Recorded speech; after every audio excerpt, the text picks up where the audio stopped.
एक पुष्प पारिजात का फूल, जिसको हार श्रृंगार का फूल भी कहते हैं, जिसको शिडली का फूल भी कहते हैं, पारिजात हार श्रृंगार। मैं निवेदन करूंगा आस्था चैनल से कि पारिजात का जो पुष्प है उसका दर्शन भी आप सभी श्रोता भाई बहनों को टीवी के माध्यम से कराते जाओ। जितने लोग टीवी पर कथा सुन रहे हैं, जितने लोग फेसबुक यूट्यूब पर कथा सुन रहे हैं, वो भी इस पारिजात के फूल का दर्शन अवश्य करें। और एलईडियां लगी हुई हैं, उन पर भी आप आराम से पारिजात के फूल का दर्शन कर सकते हैं। पारिजात का पुष्प, हार श्रृंगार का फूल, ऊपर से सफेद, नीचे जो उसकी डंडी होती है वो थोड़ी नारंगी होती है, संतरे की कलर की होती है, नारंगी कलर। महाराज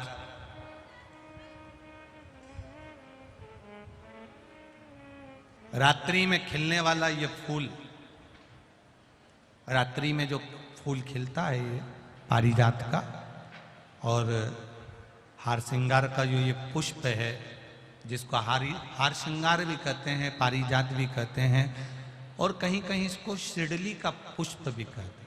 ऊपर से सफेद होता है, नीचे उसकी जो डंडी होती है वो नारंगी कलर की होती है। शिव कथा कर रही है, शिव महापुराण का चरित्र कर रहा है। जिस समय पर संतान की प्राप्ति नहीं होती या किसी कारणवश, किसी कारण से हमारे यहां वंश की वृद्धि नहीं होती, तब देवाधिदेव महादेव की आराधना पारिजात के फूल से करी जाती है। अब उस पुष्प को चढ़ाने का एक तरीका है, जरा ध्यान दीजिएगा। पंच पुष्प शिव महापुराण की कथा आप लोग सुनने के लिए बैठे हो, बड़ी आस लगाकर बैठे हो, उसको समझिए। पारिजात का जो फूल शिव जी को चढ़ता है, भगवान देवाधिदेव महादेव को चढ़ता है, जैसे ये शिवलिंग है, मान लो ये शंकर भगवान का शिवलिंग है, ये जलाधारी है, ये जल नीचे गिरने का स्थान। आप लोगों ने पहले कथा सुनी है ना सबने, आपको सबको मालूम होगा। राइट में गणेश जी का स्थान, लेफ्ट में कार्तिकेय का स्थान, बीच में अशोक सुंदरी की जगह। जहां पर यह शिवलिंग रखा है वो माता पार्वती जी का हस्त कमल, शिवलिंग के रूप में, शंकर भगवान के रूप में यह शिवलिंग है।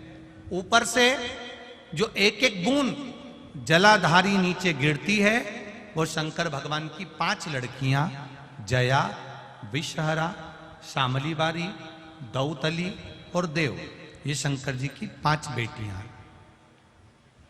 वंश वृद्धि के लिए, कार्य सिद्धि के लिए, वैभव प्राप्ति के लिए, या अपने हृदय की सुख समृद्धि के लिए, संतान प्राप्ति के लिए पारिजात हार श्रृंगार के फूल की शिव जी को आराधना होती है। हार श्रृंगार का जो पुष्प होता है, अशोक सुंदरी वाली जगह पर हम पारिजात के पुष्प को समर्पित करते हैं।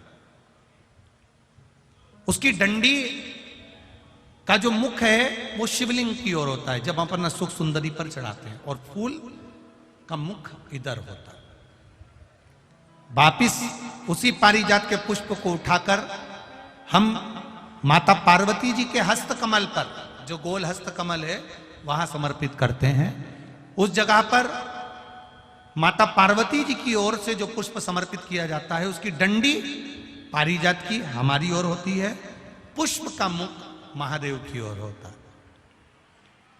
तीसरी जगह जब हम पारिजात के पुष्प को अशोक सुंदरी पे से उठाकर जगत जननी के हस्त कमल पर रखते हैं, हस्त कमल पे से उठाकर देवाधिदेव महादेव के शिवलिंग पर रखते हैं, उस समय पर पारिजात के पुष्प की डंडी शिवलिंग के ऊपर होती है और फूल का मुख अपनी ओर होता है।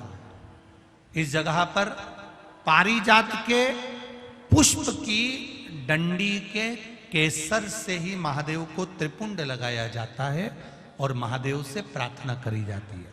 अब पारिजात के फूल का केसर कैसे बनाना है वो भी एक बार आप लोग अच्छे से समझे। जैसे मान लो अभी पारिजात का तो फूल यहां पर नहीं है, पर आप टीवी पर दर्शन कर रहे होंगे। पारिजात पुष्प की जो पीछे की डंडी होती है, फूल सफेद और पीछे जो डंडी होती है नारंगी कलर की, केसरिया कलर की, उसको तोड़ लिया जाता है। तोड़कर ऐसी 25-50 फूल की पीछे की डंडी को तोड़कर उसको रख दिया जाता है। उसको धूप में नहीं सुखाते, केवल घर में उसको एक कटोरी में या थाली में रख दो, वो धीरे धीरे सूख जाएगा। सूखने के बाद उसको पीस लो, पीसकर उसका चंदन तैयार हो जाएगा पारिजात फूल की उस डंडी का। और जिस समय वंश के लिए, सिद्धि के लिए, कार्य सिद्धि के लिए या वैभव प्राप्ति के लिए हम पारिजात का पुष्प देवादिदेव महादेव को समर्पित करते हैं, उस समय इसी को पानी में घोलकर देवादिदेव महादेव को जब आप लगाएंगे तो जैसे केसर घुलती है, केसर का जैसे कलर होता है, केसर जैसी सुगंध करती है, वैसे की वैसे ही ये पारिजात की जो डंडी आप लोगों ने सुखाई है, वही डंडी का जो चंदन बनाया है, शिव जी को लेपन करा है, उस समय पर अपने हृदय की बात आपने जो देवादिदेव महादेव को कही है, बस वही सुगंध हमारे जीवन में आना प्रारंभ हो जाती है। वो पारिजात हार श्रृंगार। अब जरा ध्यान दीजिएगा, हार श्रृंगार के पुष्प, पारिजात का जो पुष्प है, सोमवार की अष्टमी पड़ने पर यदि हम देवादिदेव महादेव की पारिजात के फूल से आराधना करते हैं, स्मरण करते हैं, तो उसका फल भी हमें अधिक प्राप्त होता है। पारिजात का पुष्प, हम तो यहां तक कहेंगे अगर आपके यहाँ हार श्रृंगार का पेड़ लगा हो, पारिजात का पुष्प यदि आपके यहाँ होता हो, रात को खिलता है, सवेरे मिलता है, ऐसा पारिजात का अगर वृक्ष आपके यहां लगा हो तो प्रयास करना। 12 महीने शिवरात्रि आती है, बोलो आती कि नहीं आती? आती है ना 12 महीने। 12 महीने शिवरात्रि आती है। कैलेंडर पर एक गोला बनाकर रख देना कि हमको ये शिवरात्रि आई है, हर महीने की शिवरात्रि तुम्हारे ध्यान में रहेगी। एक पारिजात का पुष्प, हार श्रृंगार का पुष्प, एक अगर देवादिदेव महादेव को आपने चढ़ाना चालू कर दिया, समर्पित करना प्रारंभ कर दिया, तो आपको पीछे पलट कर देखने की जरूरत नहीं पड़ेगी, महादेव हाथ पकड़ ही रहता। पारिजात का पुष्प शिव को समर्पित हो।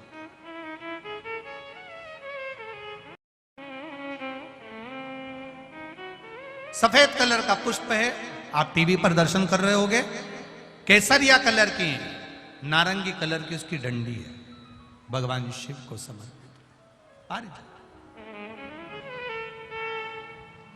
जब हम देवादिदेव महादेव को जल समर्पित करते हैं, भगवान शंकर को जब हम जल चढ़ाते हैं, उस समय पर भी भगवान को, अगर तुम्हारे पास में थोड़ा सा पारिजात की जो डंडी है सुखाई है, आपने पारिजात फूल के नीचे की जो डंडी है उसको तुमने सुखाकर अगर चंदन बनाया है, तो वो चंदन आप प्रतिदिन भी देवादिदेव महादेव को समर्पित कर सकते हो। पारिजात पुष्प।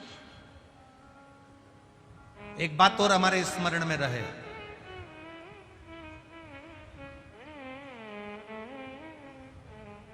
भगवान शिव को जो ये 5 तरह के पुष्प समर्पित करे जाते हैं, इन पुष्पों की डंडी जो पीछे लगी होती है, इसको तोड़ा नहीं जाता शिव जी को चढ़ाते समय।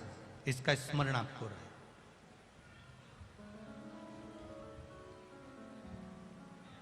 तीन शिवालय ऐसे हैं जहां पर पारिजात के पुष्प को समर्पित कर देने से भगवान शंकर को अगर पारिजात का पुष्प समर्पित किया जाता है तो मनवांचित फल की प्राप्ति होती है।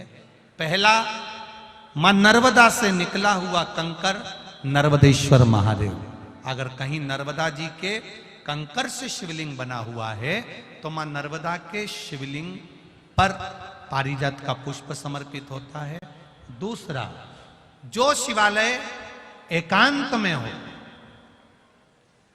एकांतेश्वर महादेव जो एकांत में बैठे हो, भले ओटले पर बैठे हो, अकेले बैठे हो, एकांत में बैठे हो, वो एकांतेश्वर महादेव पर भी पारिजात का पुष्प समर्पित कर देने से अगर कोई अदालत का कोर्ट केस होता है तो बाबा देवादिदेव महादेव का मात्र पारिजात पुष्प का स्मरण या उसको समर्पित कर देने से भी फल की प्राप्ति होती है।